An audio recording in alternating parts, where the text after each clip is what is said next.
nossa próxima apresentação vai ser o Leandro Carlos Rodrigues, da SPF-BL-NET, que vai falar sobre SPF-BL, aplicação peer-to-peer para prevenção de spam. Leandro, por favor. Novamente, para quem está remoto, o material já se encontra disponível no servidor FTP do Registro BR.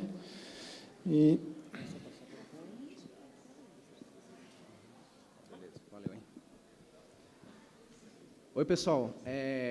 Sou o Leandro, fundador e principal desenvolvedor do projeto SPF-BL. A gente tem um site que é o spfbl.net. E eu vim aqui para explicar para vocês o que seria isso, né, essa nova tecnologia, e por que vocês deveriam implementar na rede de vocês. O nosso projeto ele teve início, basicamente, em 3 problemas principais que a gente tinha na época, que é o mau uso do SPF convencional, as listas DNS-BL, as estrangeiras, né, não tem uma precisão tão boa aqui no Brasil, né, e pelo fato também dela ser baseada na listagem de IPs. Tá? Então, a gente queria tentar trazer esse tipo de bloqueio e reputação para o nível de remetente. E esse problema também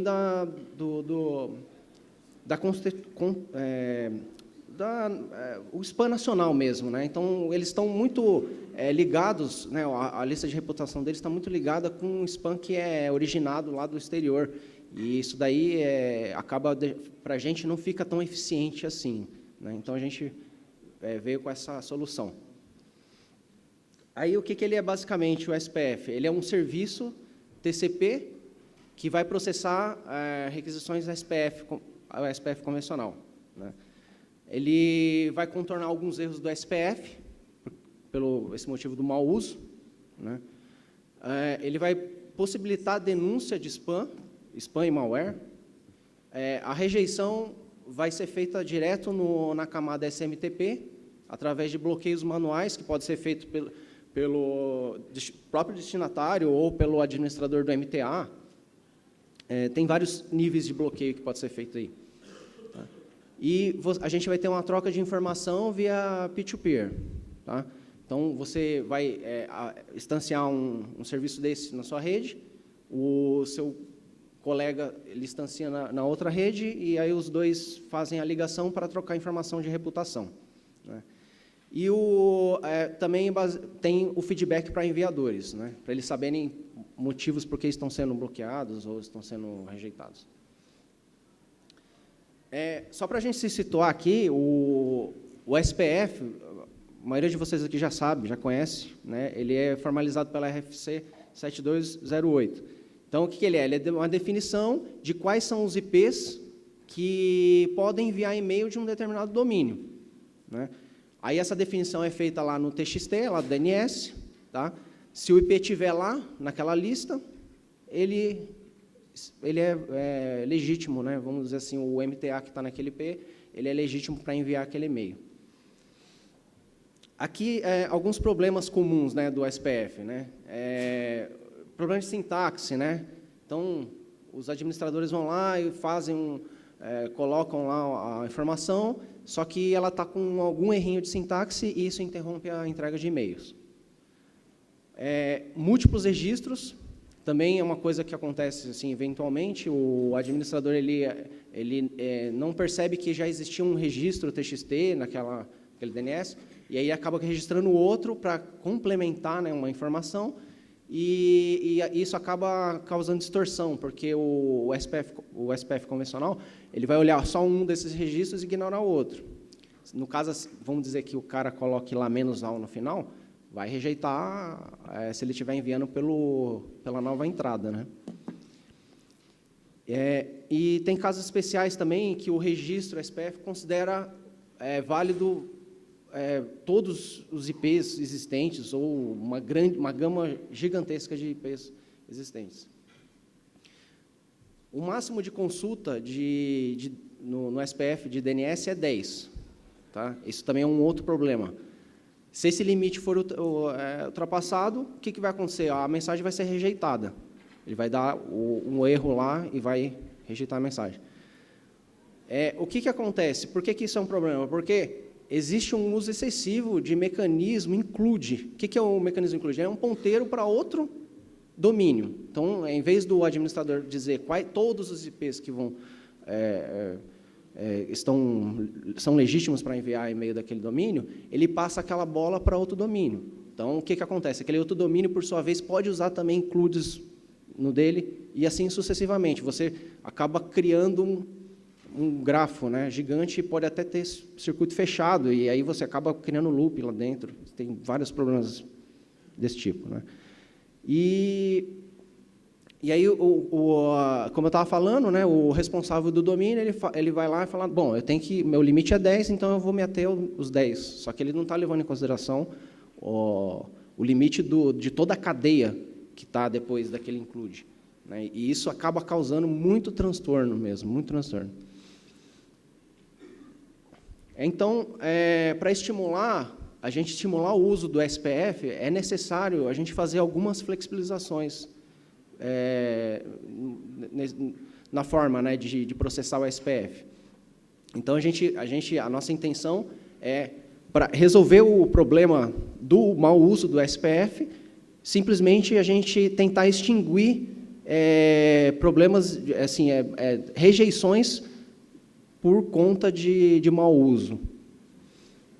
Aí a gente quer que o SPF seja respeitado e seja amplamente utilizado também, porque hoje em dia muitos provedores eles simplesmente desligam a verificação de SPF, porque aquilo acaba causando um transtorno tão grande que ele acaba dizendo, bom, deixa passar tudo mesmo. E o problema do spam, hoje, ele está muito ligado na legitimidade do envio das mensagens. Então, o SPF tem muito spam que poderia ser contido, e ele não é contido porque o pessoal não usa em decorrência do mau uso, né, dos colegas. E aí a gente criou esse projeto para resolver esse problema, né? A ideia do SPF é essa daí, SPF-BL. Então, como que a gente vai resolver? É só para ter uma palhinha assim. Vai ter alguns mecanismos lá que são IP4 e IP6. Acontece muitos problemas, assim, isso são só exemplos, tá? Que eles vão colocar, em vez de eles colocar IP4 e IP6, eles colocam IPv4 e IPv6, né? Às vezes está lá na correria e acaba fazendo isso. Isso causa um erro de sintaxe. Corre também, por exemplo, dele pegar e colocar, coloca IP4, IP6, tudo bem, só que, em vez de ele colocar o valor diretamente ligado no mecanismo, ele coloca um espaço lá, ele faz uma separação, e isso também causa problemas também. Aí, o que a gente fez lá? A gente simplesmente considerou o seguinte, encontrou lá um token lá, que ele é um CIDR ou um IP, considera ele como se fosse um IP4 ou IP6, dependendo da anotação que está lá. Acabou. Então, se ele encontrar alguma coisa que não seja, né, vamos dizer assim, um IP, ele não vai passar por esse processo aqui. Aquele problema dos múltiplos registros TXT, o que a gente fez? Bom, vamos pegar e vamos dar um merge em todos os TXT que foram encontrados. Se tiver 50 lá, vai pegar os 50, vai ver aquilo que está duplicado, e nós vamos dando merge e excluindo a parte duplicada, né? E aí a gente vai criar um novo registro, levando em conta todos os registros existentes naquele DNS lá. Aí, nesse caso específico, a gente vai considerar lá, o mecanismo AL vai ser o último registro encontrado. Então, ignora todos os outros. E esse problema dos mecanismos, né, que são permissivos demais, no caso, por exemplo, existem casos que o cara vai lá e coloca uma rede, um bloco tão grande, que ele acaba passando, por exemplo, por IPs reservados ou IPs privados, tudo. Então, o que a gente faz? Quando o SPF-BL ele vê isso, ele percebe, não, aqui dentro tem IPs que são reservados. Então, ignora esse bloco, porque simplesmente ele é um bloco O cara não sabe o que está fazendo, né? Se ele colocou esse bloco aí, obviamente ele não sabe o que está fazendo. Então, simplesmente ignora e passa para o próximo. E tem também aquele clássico, né, o mais ao, né? Então, ele vai lá, o administrador está tendo problema com algum um envio, ele simplesmente vai lá e coloca mais ao. Aí o spammer vai lá e fala, pô, esse domínio aqui, eu vou utilizar ele para enviar o meu spam e o cara está com mais ao. Então, ele vai passar tudo, né? Outra coisa também é que o SPF-BL não tem limite de consultas DNS. O que ele vai fazer? Ele vai trabalhar lá com cache local. Todas as vezes que tem uma consulta nova para ser feita, ele faz a consulta e guarda no seu cache. Esse problema, né, que é causado, né, pelo uso excessivo do include, né, que ele pode até criar grafos e até com um circuito fechado, ele simplesmente vai fazer o quê? Ele vai lá e vai marcar os nós que já foram visitados. Aquele nó foi visitado? Foi. Então, ignora ele na recorrência. A partir do momento que ele for consultado novamente, ignora, poda. Aí isso vai virar uma árvore, né? E aí a gente vai ter aí um limite, também no SPF-BL, lógico, né? Tem que ter esse limite, só que em vez de ser um limite de 10 consultas DNS, vai ser um limite da altura dessa árvore. Então, ele vai consultando, deu 10 includes consecutivos, parou. Aí ele poda lá. E não dá o erro. A gente parte da premissa assim, que se ele for dar o erro em qualquer situação, a gente vai cair naquele mesmo problema do SPF convencional, na qual o provedor vai acabar desligando, porque aquilo causa uma dor de cabeça grande, né?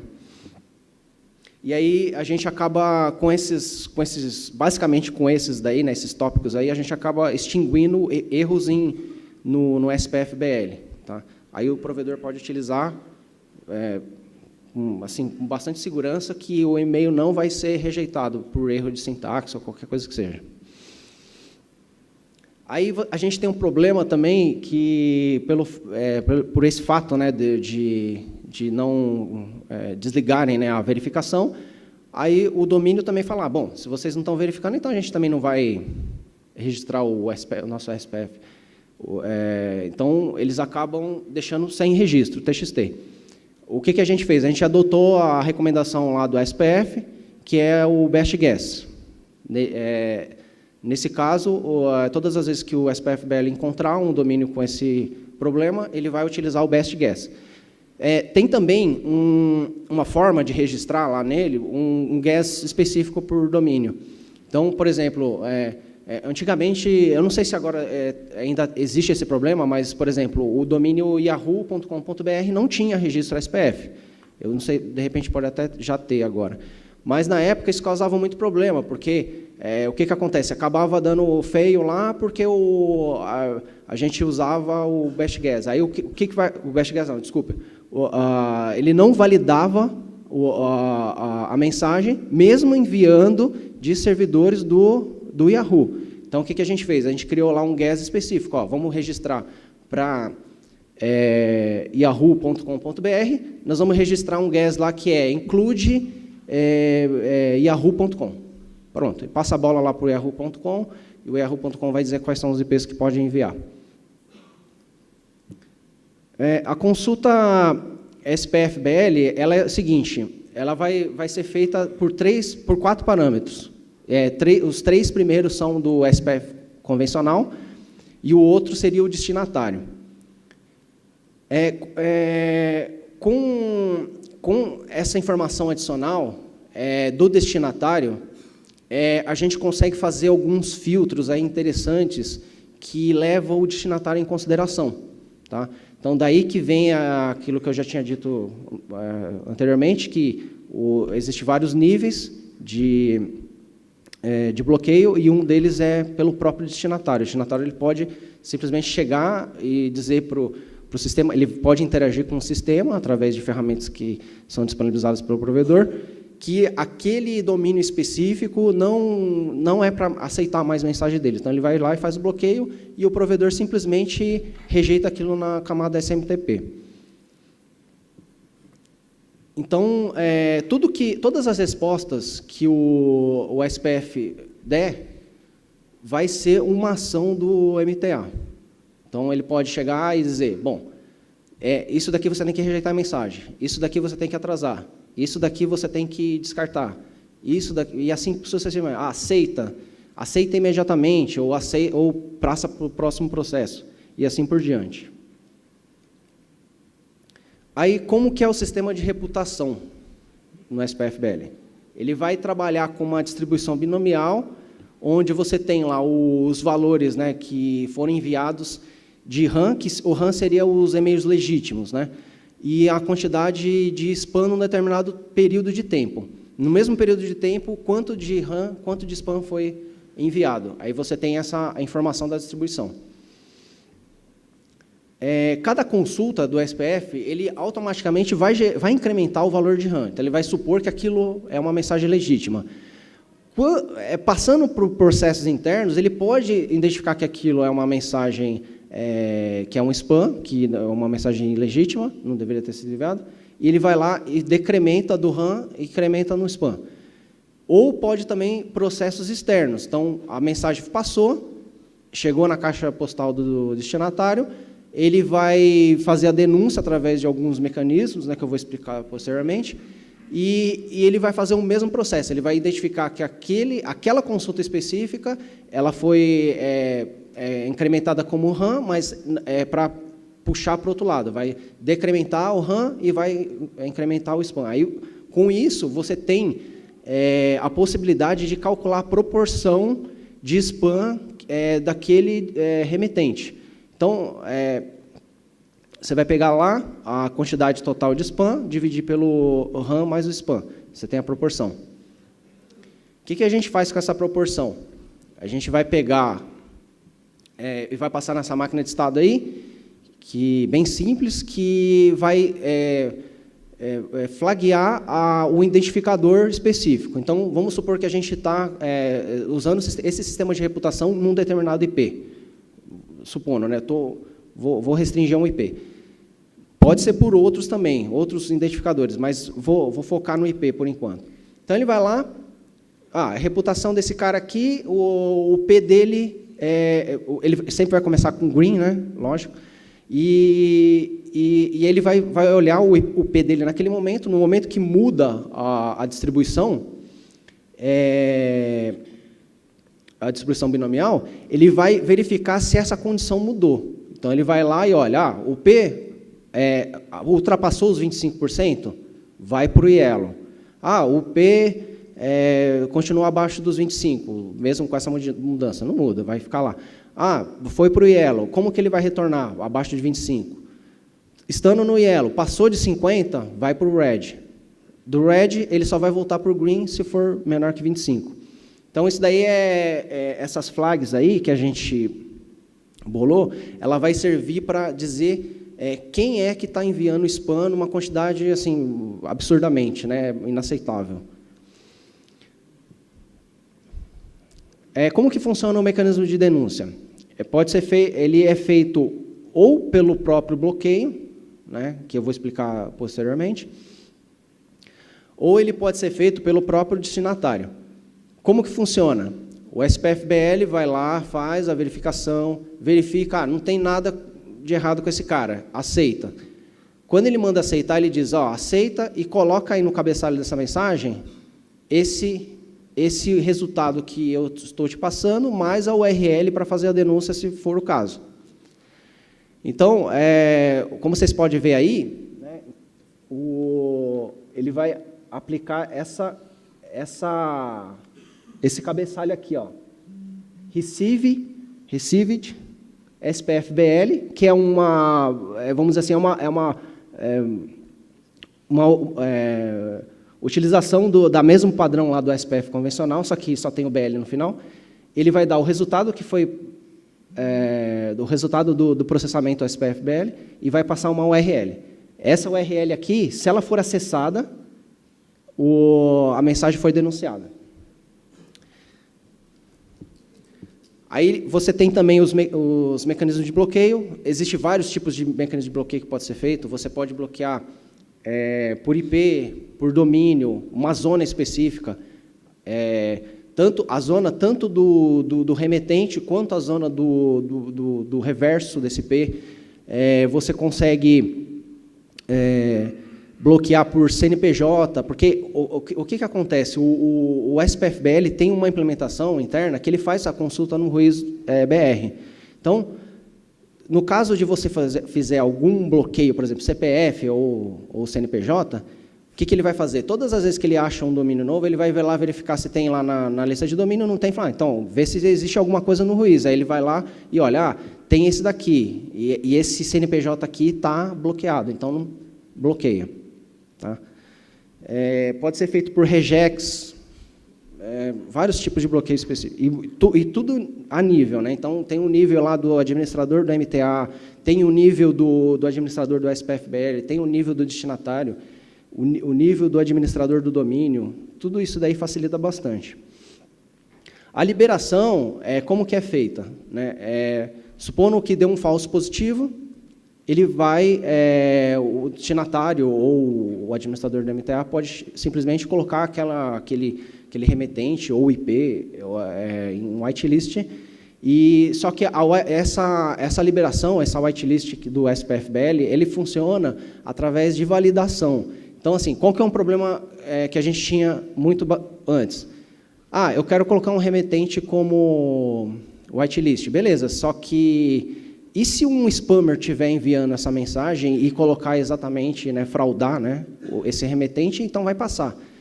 O que o SPFBL faz é o quê? Verifica a validação. Ele é um remetente que foi validado pelo SPF? Então vale. E existem outros tipos de validação também, mas eu não vou entrar aqui, porque o tempo é curto. Então, assim, se ele for liberado, o SPFBL manda o MTA aceitar e entregar direto na caixa postal do cara, porque aquilo é prioritário, é uma entrega prioritária. Existe também o mecanismo de spam trap, como a gente tem aquele quarto parâmetro, né, do destinatário, o SPF consegue determinar se aquilo foi cadastrado como spam trap em lista própria. Então, no caso dele está listado, ele é um spam trap. Ele vai mandar o MTA descartar a mensagem silenciosamente e vai pontuar negativamente lá na distribuição dele. Tem os mecanismos de marcação também. Sempre que o SPFBL não conseguir identificar, isso foi bloqueado, foi liberado, não tem uma informação clara, se realmente é ou não para aceitar aquela mensagem, ele vai olhar para a reputação, puramente. Aí ele vai lá e fala assim, olha para a reputação dele, como é que está aí a flag dele? A flag dele está green, então deixa entregar. A flag dele está yellow. Aí já tem vai ter uma ação aí que vai ser feita que eu vou mostrar posteriormente, mas no caso dele ser red, ele vai pedir para o MTA marcar a mensagem lá com spam, né, com aquele padrão do spam assassin, e entregar a mensagem lá no cabeçalho. Né, ele vai colocar no cabeçalho o x-spam, status yes, acho que seria mais ou menos isso. E no caso da reputação ser amarela, aí a mensagem vai ser atrasada por graylisting. Tá? O graylisting também ele é usado para a gente conter fluxo, né, muito grande. Né? Então, se um spammer começa a disparar rajada muito rapidamente, ele vai conter isso daí, não vai deixar ele entregar todas as mensagens de uma vez só, ele vai atrasando. Existe também esse serviço paralelo ao SPF, que o SPF ele é feito com TCP, com TCP. O DNSBL paralelo, aí, nesse caso, ele seria o mesmo serviço que ele é oferecido, né, por grandes empresas aí de DNSBL, só que ele usa a tabela interna dele para decidir se aquele IP realmente pode ser, ele está listado ou não. Isso daí pode ser colocado. A gente do SPFBL.net, nós publicamos um serviço DNSBL. Se vocês quiserem testar no provedor de vocês, seria dnsbl.spfbl.net. Tá? Essa é a zona da nossa DNSBL. Essa DNSBL, as informações que estão sendo coletadas aí são de todos os participantes da rede SPFBL. Então, qualquer provedor que estiver utilizando e a gente estiver aceitando as tabelas de reputações dele, entra nessa lista aí. Aí vem a rede, né? Então, como é que funciona aí a rede? A gente vai ter vários nós, cada provedor pode... ele pode utilizar um nó de um colega, ou ele pode ter um nó dele lá dentro, da rede dele, ele pode decidir como que ele quiser. O que tem que ser feito é o seguinte, ele vai instanciar esse serviço, vai pegar todos os MTA dele e apontar, através dos scripts, né, necessários, para esse serviço. Esse serviço vai passar a responder dessa forma que eu falei para vocês, e tudo que estiver sendo denunciado passa automaticamente por todos os peers que estão conectados a ele. Tá? Então, o cara vai lá e manda um spam no provedor X, o destinatário dele denuncia, esse provedor X está ligado ao provedor Y, o provedor Y sabe que teve uma denúncia daquele IP ou remetente. Aqui é um diagrama para vocês verem aqui como que seria mais ou menos essa rede. Tá?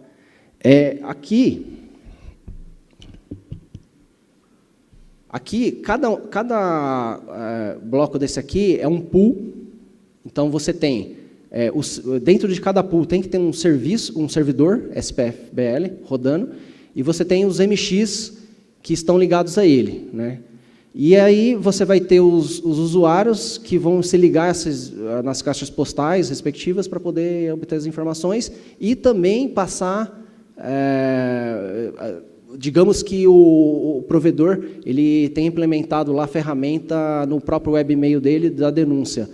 E se acontecer isso, a denúncia é feita aqui dentro e o MX passa a denúncia direto para o servidor. Pode acontecer também de você ter alguma implementação no cliente de e-mail lá, que ele simplesmente lê aquela URL que eu mostrei para vocês, e ele faz a denúncia direto para o servidor.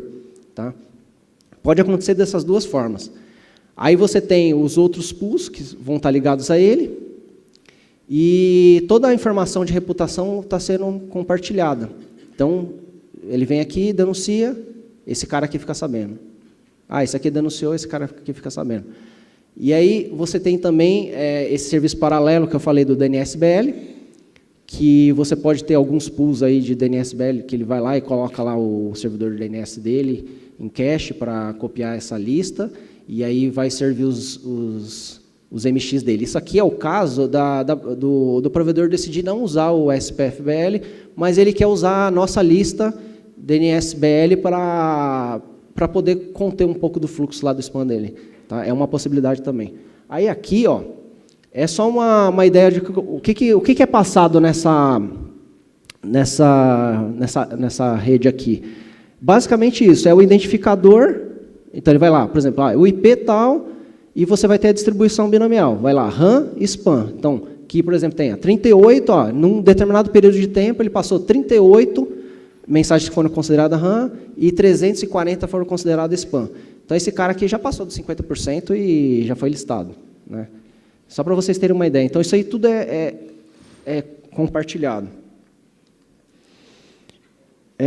Tem também o sistema de feedback, que é o seguinte, o projeto foi evoluindo, e chegou a um determinado ponto onde os enviadores começaram a ter problema para saber por que eles estavam sendo bloqueados. Então, o que a gente fez?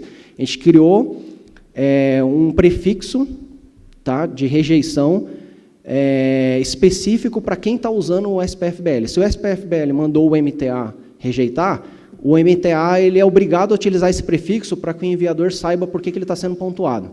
Tá? Então, o prefixo é esse daí,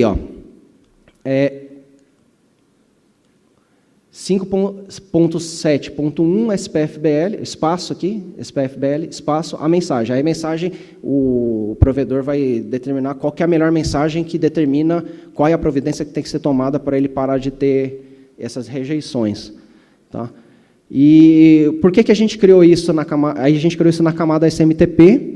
Por que a gente criou na camada SMTP? Porque existe hoje alguns sistemas de feedback, como é o caso do feedback loop, né, do Hotmail, local web, Terra, tem vários provedores que utilizam esse mecanismo, só que você tem que se cadastrar para receber a informação. Isso é um problema, porque como a informação ela é muito rápida, circula muito rápido, a gente tem que ter um mecanismo que rapidamente a origem tem que saber o que está acontecendo e já contém o fluxo. Então, o que a gente espera? Isso daqui é algo que a gente implementou recentemente, e o que a gente espera disso?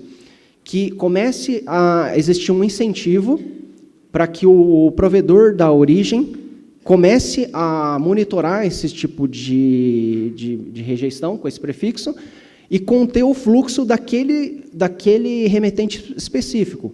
Então, supondo, né, vou dar um exemplo aqui para vocês. O provedor tem lá um MTA, ele começa a disparar e-mail lá de um remetente que teve a conta dele sequestrada. Então, vai começar a disparar um monte de e-mail de malware ou spam. E o que vai acontecer?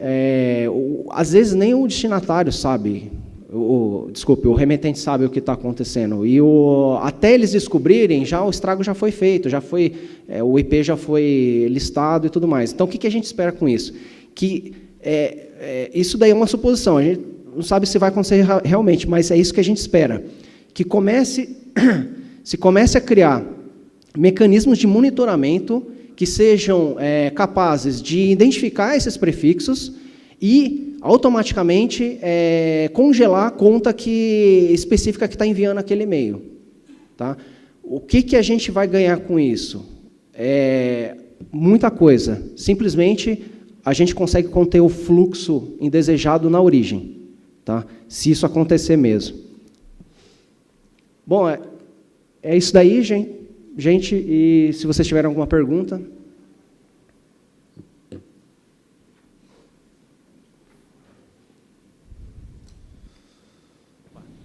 Bom dia, João, da Fundação PTI de Foz do Iguaçu. Como que está a parte do serviço hoje? Em que linguagem que com quais MTAs ele está integrado, para que você possa fazer o processo de filtragem? Ele é um serviço como um plugin só, que eu integro num postfix, por exemplo? Então, o serviço ele foi escrito em Java, tá? Você roda ele, tem vários scripts para iniciar ele, o pessoal da comunidade está trabalhando nisso, para instalar e iniciar, né, o serviço. E os MTAs que a gente conseguiu já colocar, né, implementar ele, foram o postfix, o Exim e o Kmail.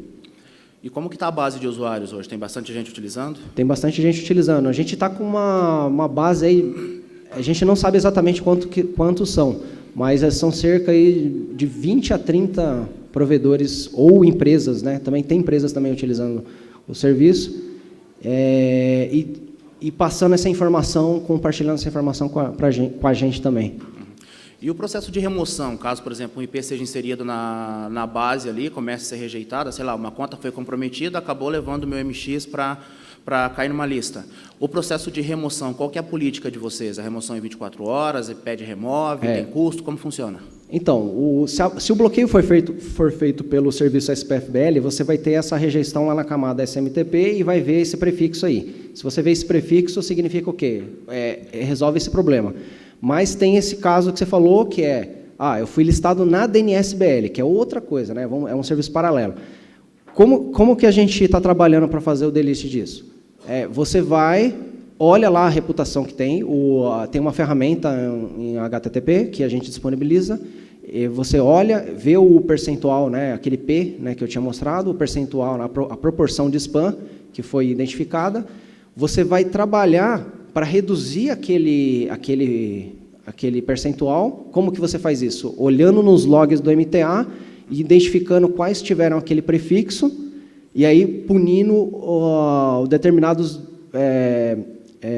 remetentes, caso seja spam mesmo, caso seja malware, trocar a senha, né? Alguma coisa vai ter que ser feita para conter isso.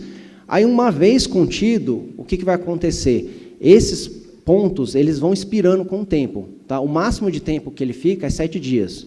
Então, essa distribuição que você viu aí, ela, no máximo, tem a informação de 7 dias. Então, se você parar o fluxo, o que vai acontecer? A proporção vai cair de spam.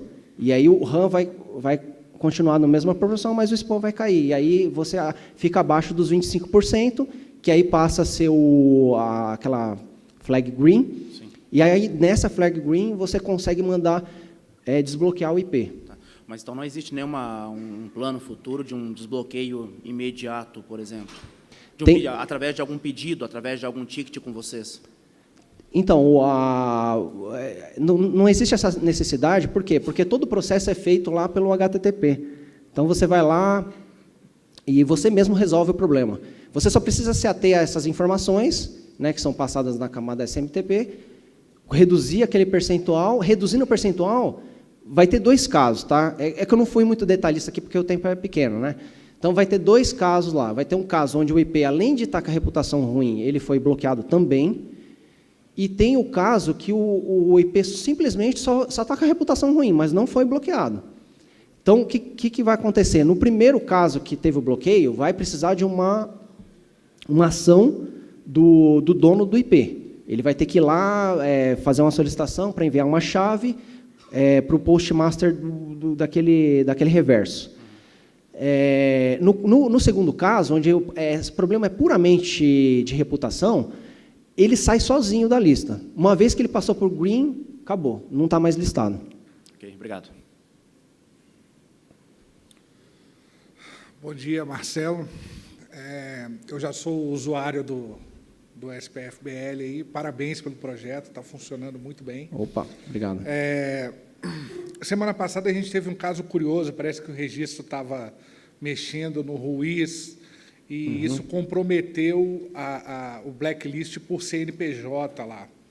Você já chegou a falar com o pessoal do NIC sobre a possibilidade de criar um mecanismo de consulta facilitado para a Matrix, ou se já cogitou a hipótese do NIC hospedar essa Matrix aqui em São Paulo, por exemplo? Não, a gente nunca chegou a falar nesse nível, né? Assim, teve algumas solicitações, né, que a gente já fez, a gente foi atendido, mas isso especificamente não. Nesse caso específico aí, né, do problema do Ruiz ficar fora do ar, ele também gerou um problema também de defeito no software, né? Então a gente acabou corrigindo isso. Mas assim, o problema, né, do que você está me dizendo só vai ser resolvido quando a gente tiver realmente vamos dizer assim, uma forma direta de comunicação com o NIC, e não só a gente, né, do nosso servidor, outros servidores também, né? Então, assim, eu não sei como que isso seria, né? Teria que conversar com eles, né? Ver como é que funciona, se existe algum tipo de requisição para ter vamos dizer assim, um IP especial. Eu não sei como é que funciona. A gente tem uma pergunta online aqui do AGR sobre a URL para denúncia. Basta acessar que a denúncia é feita. Existe o risco de alguém mal intencionado acessar várias vezes simulando denúncias, correto? Isso prejudicaria a reputação e acabaria causando uma negação de serviço? Não. É o seguinte, todas as vezes que uma consulta SPF-BL é feita, ele tem lá o time da consulta, né? Ele vai ter lá o time millis, né? Que é foi exatamente nesse time millis aqui que foi feita aquela consulta. Caso essa mensagem passe, vá para a caixa postal do destinatário e ele acesse a URL uma vez, beleza, o sistema vai saber que aquilo lá está lá na distribuição do RAM. Então, ele vai falar, ele realmente está aqui na distribuição do RAM, então eu vou passar ele para a distribuição do spam. Beleza. Quando o cara faz uma segunda vez, ele acessa a URL uma segunda vez, ele vai olhar, pega o time millis lá desse ticket, dessa URL, e verifica. Ele vai olhar lá e falar, não está aqui, porque já foi passado para o spam. Então, ele simplesmente ignora. Então, assim, essa recorrência de tentar denunciar várias vezes não funciona. Teria que, obrigatoriamente, vamos dizer assim, o administrador, né, do MTA fazer várias consultas, vamos dizer assim, né, forjadas, e aí denunciar todas elas, né? Mas aí o que acontece? Ele estaria prejudicando os próprios clientes dele, né? Eu acredito que, assim, a gente sempre trabalha por incentivo, né? Então, assim, o cara não tem incentivo nenhum para querer ferrar com os clientes dele, né? Mas, no caso, por exemplo, dele querer ferrar com clientes de outro provedor, existem mecanismos que mitigam isso lá no SPF-BL. Então, ele me passa a informação. Se eu consigo fazer uma verificação dessa informação e consigo também conter. Então, por exemplo, ele passa informação demais, assim, vamos dizer, está acima da média do que está sendo passado. Ele vai simplesmente ignorar isso. Tem alguns mecanismos que a gente está bolando agora também para mitigar mais ainda, que é trabalhar com correlação. Então, a gente vai lá, olha, pega a tabela do cara, faz a correlação com a tabela da própria instância e vê, está com um valor bom, aceitável. Então, aceita a tabela do cara. Está com um valor muito baixo, ou negativo, né, que aí é o inverso. Rejeita isso, entendeu?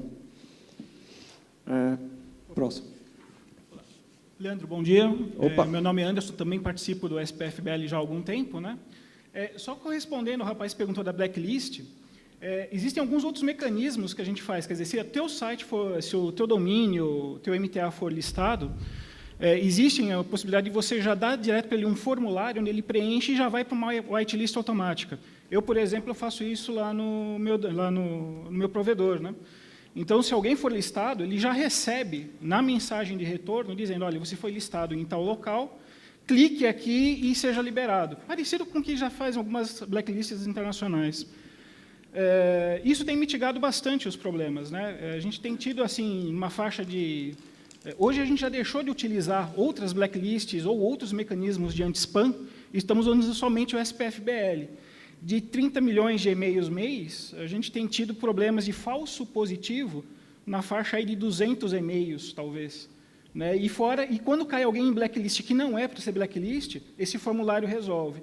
E, além disso, tem um outro mecanismo que a gente também já implementou, que é o auto-whitelist, ou seja, se eu envio o e-mail para alguém, então, automaticamente, esse alguém já entra na minha whitelist. Então, isso também diminui a questão do falso positivo. Então, o legal do SPF-BL é porque, apesar de ser feito em Java, é um sistema razoavelmente enxuto. Pelo menos para mim, né, que eu sou um provedor pequeno, eu estou utilizando uma máquina virtual com 1 GB e CPU não passa de 10%, e eu consigo trabalhar com 30 milhões de e-mails mês. Né? Quer dizer, vocês que têm provedores muito maiores, com certeza conseguiriam utilizar isso de forma muito mais interessante. Aí entra aquilo que o Leandro falou. Quanto mais gente participa dessa base, devido ao peer-to-peer, você distribui a forma de reputação. Então, não é só eu dizendo que uma certa pessoa é ruim, vários dizendo que são ruins, então aquela reputação cai rapidamente, e a gente mitiga muito rápido essa distribuição de spam. E não só spam, também entra a questão de vírus. Né? Hoje, esses ransomware e coisas do gênero estão horríveis.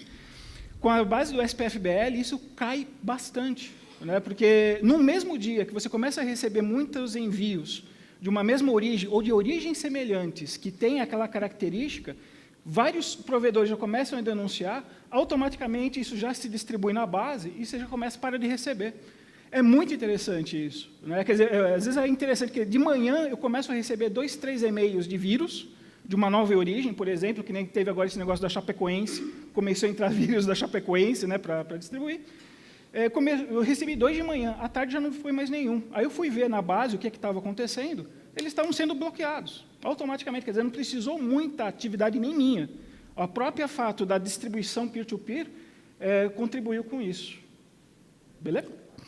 A gente lá, por exemplo, abandonou o Spam Assassin, né? Que consumo extremamente alto e um resultado horrível, né? Então, assim, não dá mais. Esse projeto que a gente criou é justamente por causa dessas frustrações, né, que a gente tinha antes. Então, as ferramentas que tem hoje são muito ruins. A gente precisa criar uma coisa que seja assim mais concreta, né, que tenha realmente um fundamento, né, bem concreto mesmo e tentar evoluir a partir disso, né? Leandro. Só uma colocação aí que, de repente, tu pode dar a tua experiência. A gente, na universidade, a gente notou que tem muita gente que usa SPF, só que o pessoal tem habilitado IPv6 na interface do servidor de e-mail e não tem atualizado nos filtros de SPF. Então, que nem tu colocaste ali IP4, IP6, o cara colocou só a entrada IP4 e o servidor de e-mail dele está tentando mandar IP6. E nos nossos servidores isso está sendo tudo barrado, né? Porque ele não tem como autoridade de envio de e-mails aqueles IPs marcados. Vocês notaram isso nos testes de vocês, no que vocês estão pegando? Então, além desse problema que você citou, existem outros problemas também. Mas quando eu comecei aqui, né, a falar, eu falei justamente sobre isso. Por que a gente tem esses problemas hoje? Exatamente pelo mau uso e pela, vamos dizer assim, o descaso, né, do SPF. Então, o pessoal, ninguém usa isso mesmo. Então assim, o que vai acontecer? A gente vai passar realmente por um momento de transição que o SPF vai começar a ser mais respeitado, vai começar a ser melhor utilizado, né? Vão começar a dar mais atenção para ele, e esse tipo de problema que você está dizendo aí vai reduzir com o tempo. Se a gente não der esse primeiro passo, não fizer, dar esse incentivo, né? Vamos dizer assim, né? Um incentivo punitivo, né? Realmente nada vai acontecer, e a gente vai continuar recebendo enxurradas de e-mail, de spam, todos os dias, né? Não, é que a gente notou alguns caras até com domínios grandes aí, tipo, lembra daquele Bol, que era antigo? Isso, então. Esse é um que está agora, até eu conferi agora, continua tendo o domínio mandando por V6 e bloqueando em V4. Fica difícil tu avançar um passo de botar o teu servidor de e-mail com V6. Realmente é aquele negócio, né? Você vai... o que você vai fazer primeiro, né? Aquele negócio do ovo da galinha, né?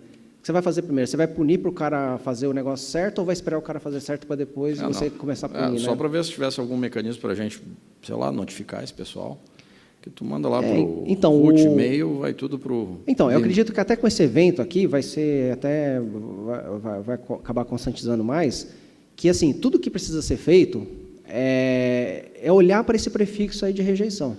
Olhou para esse prefixo de rejeição, tem algum problema com você. Tipo, você está mandando, vamos dizer, né, deu feio no SPF. Aí o cara vai lá e vai falar, putz, estou recebendo aqui um prefixo de rejeição SPF-BL. O que é isso? Aí ele vai lá, vai olhar, deu feio. Aí ele, putz, esqueci de colocar lá o nosso IPv6 lá na lista. O que o cara vai fazer? Ele imediatamente vai lá e vai corrigir. Aí, na hora que ele corrigir, dentro de um determinado tempo, né, até da propagação total, vai acabar aquele problema. Então, assim, se você não coloca essa condição, que nem eu estava falando, né, não existe incentivo, né? O cara, tá indo. Aí, tipo, fizeram aí, colocaram o IPv6. Aí continuaram enviando, ninguém bloqueou, ninguém fez nada. Vão continuar com o SPF errado. Ninguém vai corrigir isso, porque não existe incentivo. Agora, se você coloca um incentivo, fala assim, não, olha, não dá para aceitar, isso é inaceitável. Eles vão acabar corrigindo. Alguma hora vai acabar corrigindo. Não é possível que fique para sempre, né? Obrigado. Danton. Oi, Danton Internexo, São José dos Campos. Eu sou, de certa forma, culpado por você estar aí. Lembra que eu fiz você inscrever essa apresentação em cima da hora? E aí? Legal, hein? Legal, valeu. Né? Então, em primeiro lugar, eu acho que o nome SPF-BL não revela muito bem do que se trata. Quer dizer, apesar de vocês terem partido do SPF, a coisa foi muito, muito mais longe do que a natureza do SPF. Quer dizer, o SPF tem o objetivo de você associar endereços IP com domínios e fica por aí mesmo. Vocês foram muito, muito mais longe que isso e a maior parte dos bloqueios ou das características interessantes de bloqueio que vocês têm são justamente as que não estão relacionadas ao bom e velho SPF. Tá certo? A segunda observação que eu queria fazer aí já é uma propaganda da lista do GTR, a lista de e-mail com a qual se trocam mensagens nessa comunidade aqui, porque quase toda a discussão e um bocado do desenvolvimento foi feito em torno daquela lista, né? Então, fazendo aí uma propagandinha, quem não é assinante, assine, porque é muito legal a lista de discussão do GTR. É isso aí, parabéns. O pessoal estava reclamando muito que não existia, né, uma lista aqui no Brasil e que as listas dos estrangeiros eram horríveis, né? Realmente eram. São ainda, essa é a né? nossa NANOG, né? O nosso equivalente é NANOG. Aí é uma lista que que está bastante ativa, tem bastante mensagem por dia, bastante discussão interessante, e, de repente, no meio desse bate-papo da lista, surgem coisas super interessantes, como esse projeto aí. Valeu, obrigado. Valeu. A gente tem duas últimas perguntas online, do Ellison Tomé. Ele pergunta se esse tipo de bloqueio da conta sequestrada não seria a mesma coisa que o Policy D. Qual seria a diferença entre essa ação e a ação do Policy D? Ele pergunta também se é possível manter um e-mail ou conta para ser avisado sobre punições de nossos servidores. Eu não conheço o Policy D, né? Deve ser algum serviço de monitoramento, mas assim, qual que é a premissa que a gente está partindo aqui? A gente tem que ter um sistema universal para passar essas informações. Qual é o sistema universal que você consegue passar essas informações? A camada SMTP. Então, na própria camada SMTP, você consegue informar o enviador. A gente não precisa de mecanismos externos que isso dificulta a comunicação. Se você passa essa informação lá, tudo que o administrador do MTAR de origem tem que fazer é olhar o log dele procurando por esses prefixos. Então, assim, sobre essa questão da conta sequestrada, o simples fato de você ter... Eu não sei como se implementaria isso, tá? Mas isso vai ser resolvido por vocês em algum momento. De monitorar constantemente esses logs de MTA, achar esses prefixos e congelar a conta com determinado critério. Passou de tanto, de X prefixos, congela a conta, né? Alguém vai chegar com essa solução. Quando chegar com essa solução, tudo que a gente precisa fazer é implementá-la em larga escala. Fazendo isso, o que vai acontecer? Qual que é o resultado disso? A gente vai conseguir conter fluxo indesejado na origem. Porque o grande problema do spam não é só que ele chega lá na caixa de spam do destinatário. O grande problema do spam, como vocês são engenheiros aqui de rede, vocês sabem que é um fluxo, a quantidade é enorme. Cerca de 85% de todos os e-mails enviados, eles são considerados spam. Então, assim, você conseguiria reduzir o fluxo, né, da rede, você consumiria menos recursos computacionais e você conseguiria reduzir custo, aceitar mais clientes com a mesma estrutura, ou você conseguiria reduzir custos. Todo mundo ganharia com isso, entendeu? Todo mundo, não é só provedores grandes, mas pequenos também. Então, eu acho que a gente tem que levar isso em conta, né, na hora de conversar sobre esse projeto, né? Porque eu acho que a ideia é essa mesmo, né? A gente realmente reduzir o volume. Bom, acabaram as... mais um comentário. Uma coisa que surgiu agora, em consequência dessa pergunta que teve agora há pouco, quando falava de contas usurpadas ou sequestradas. O que acontece muito com uma conta que é usurpada, que em geral por ataques de força bruta para quebrar password, né? Isso a gente vê todo dia, ataques e ataques de força bruta. O dicionário também, né? Tem bastante gente que usa dicionário para isso. É que quando a conta é sequestrada, o perfil de uso dela muda. Então, talvez táticas semelhantes a que se usa para detecção de intrusão, em outro nível, firewalls e sniffers e coisa e tal, possam ser aplicadas para encontrar contas sequestradas, mas é outro assunto completamente separado. Mas, enfim, é uma complementa, né? Ele vai complementar uma isso. Uma sugestão, né, de linha de ação nessa área, quer dizer, tratar o assunto mais ou menos como se trata a detecção de intrusão. Quem sabe até o próprio Snort sirva para isso. Tá joia, pessoal. Vamos agradecer o Leandro. Leandro, muito obrigado.